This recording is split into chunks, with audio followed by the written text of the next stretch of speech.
Hey guys, how's it going? Kripparrian here.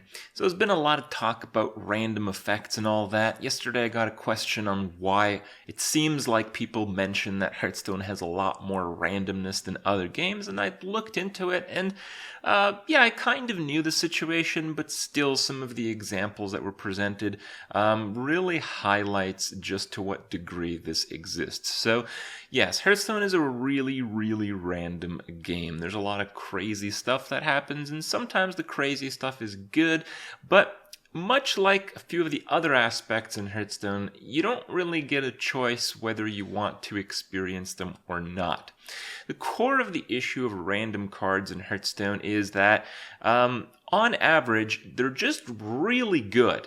So, I mean, the easiest example I can give you guys was when every single deck ran 2 piloted shredders. It was just much better than a vanilla 4-cost 4/5 on average. Yes, sometimes it's worse, but the average outcome is considerably better than all the other 4-drops. So, you can choose to play cards that are consistent, or you can choose to win more and thus have more random effects and have less consistency and have games that are won or lost based off of that RNG. So basically what I'm saying is the average result of most cards that have a random effect in Hearthstone are overall better than their non-RNG counterparts. And as a result, if you want to win, and most people want to win, you have to play a lot of random cards. That's the nature of it. So these random cards have their own issues. The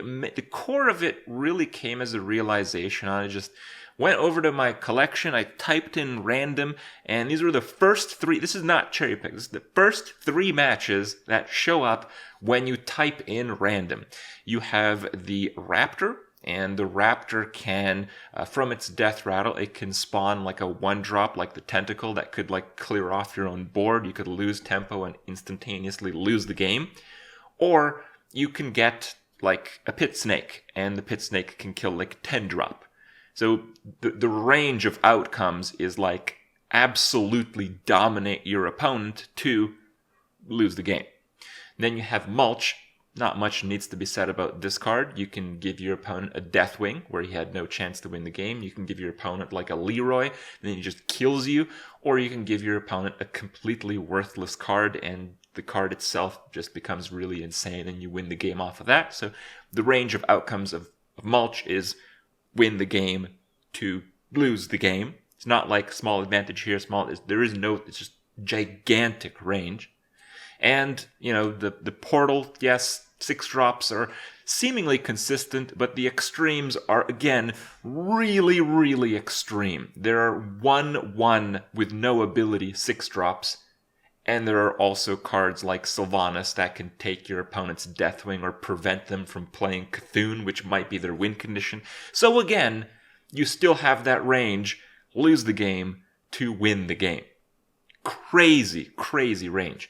And if you look through the random cards just in your collection or in any collection or in any set, you kind of see this as a pattern. Now, it's not on every card, but some cards do actually have more of an impact than you realize. So, say you mentioned Annual Companion doesn't actually have that much of a range. But that's not really true, because if you're in the mid or late game and you really just need a little bit more damage, getting a Leok really is lose the game. If you get a Huffer, you win the game, and if you get a Misha, it's kind of in between. But the extremes are still there, and that's very much the case in a lot of games. One card that I think highlights what Hearthstone does differently than other card games, and this is something you really have to play other games to understand. I didn't really think it was as much of a problem until I played other games. So a card like Knife Juggler, which seems innocent enough, is really not that innocent at all, because if your opponent plays a 1-drop and it's a 1 health 1-drop, whether you hit your opponent in the face or hit the minion in a pretty aggressive or tempo-driven match, and that's most of the matches in the last few years of Hearthstone, the outcome of it hitting the minion or hitting your opponent in the face really can and often is the difference between winning and losing. And other games, generally with effects like these, this is a very standard effect in a digital card game. You can see it in almost I think actually you can see in every card game out there, at least the ones that I've played, and I've played a number. In almost every card game out there, the random effect from a card like Flame Juggler wouldn't be a random enemy, it would be a random minion. So when you play in the early game, where, developing a win condition and you can win more off of that is so critical, it's not really left up to chance. If your opponent plays a 1 health guy and you have the Flame Juggler, you just kill it. It's a counter. It's strategy. Yes, there's still other random aspects of drawing the cards. We'll get to that in a second, but you get the idea. And there's a lot of cards like that. There's like Avenging Wrath to like that extreme where, your opponent can have 3 minions and then you play Avenging Wrath and it kills none of them, or in other cases, it kills all of them. Win versus lose. Now, these are the extremes of random cards. So usually when you play a card with a random effect, you don't usually land on an extreme. But with there being so many random cards and with you having to play a high number of random cards because the average result makes those random cards better than the non-random counterparts, you end up playing a game where at 10 or 15 different points in the game, the result of the random aspect can swing the game on its own. And yes, on average, it won't swing the game. On average, most of the random results are pretty typical. They're not too damaging. But because there's so many of them, usually the game is actually swung by one of these having an extremely good or an extremely bad outcome. And that's when it kind of feels like crap. That's when you play a lot of these games, you put your heart into it, you put your knowledge into it, you put your skill into the games, and it just kind of feels cheap that in the end, a random effect dictates whether you win or lose, in so many games. So that's what people are upset about, and now that we're seeing cards being revealed from the Journey to Un'Goro expansion, we keep seeing this crap. We keep seeing cards with the same type of random effects. We keep seeing them on a higher power level than normal cards. Yes, we have new mechanics like Adapt and stuff. Quests might actually work out pretty well. But the other mechanics are kind of recycled and generally garbage because we still are going to have to play the same type of games. The same type of factors will be implemented within each game. And the experience, I think, at its core won't be too different, at least from what we've seen so far. Now, some people might see this video, might see this talk and think, yeah, it's just, obviously people who are good at Hearthstone just, they want to have a game that doesn't have too many random aspects because, the people who are good just want to win all the time and stuff.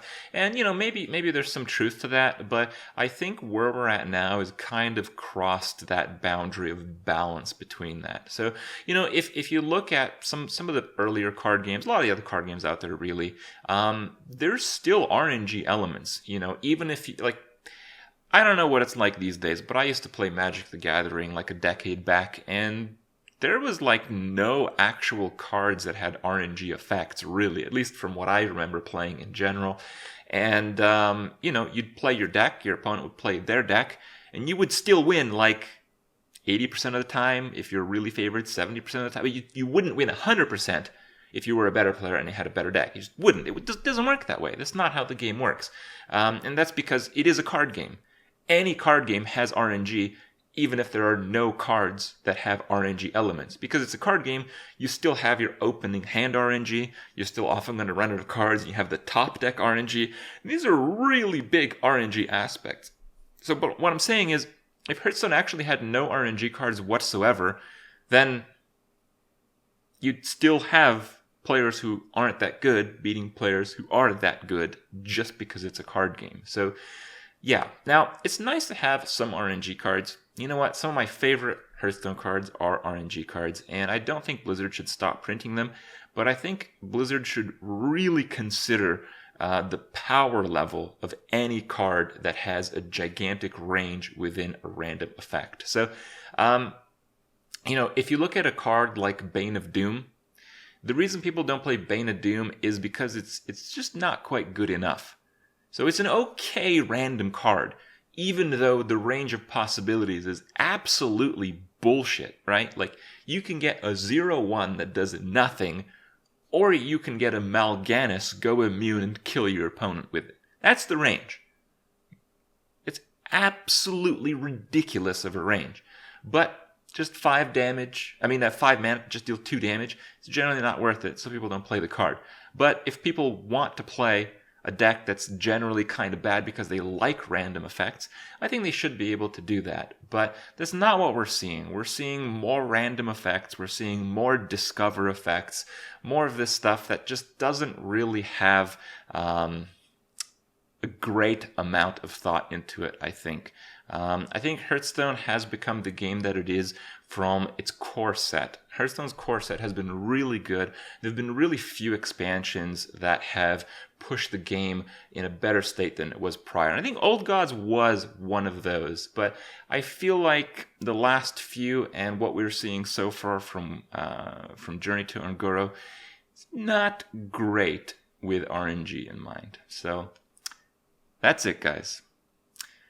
Hopefully, my structure of thoughts on the matter does end up going somewhere and maybe has some indirect or direct change in the end, but I think it's important that we're all aware of how this all works. And, if you have your own thoughts, if you have something to add on this, I'd love to hear it, and I'd love to keep this discussion going. So, for now, hope you guys enjoyed my review, and I'll see you guys tomorrow.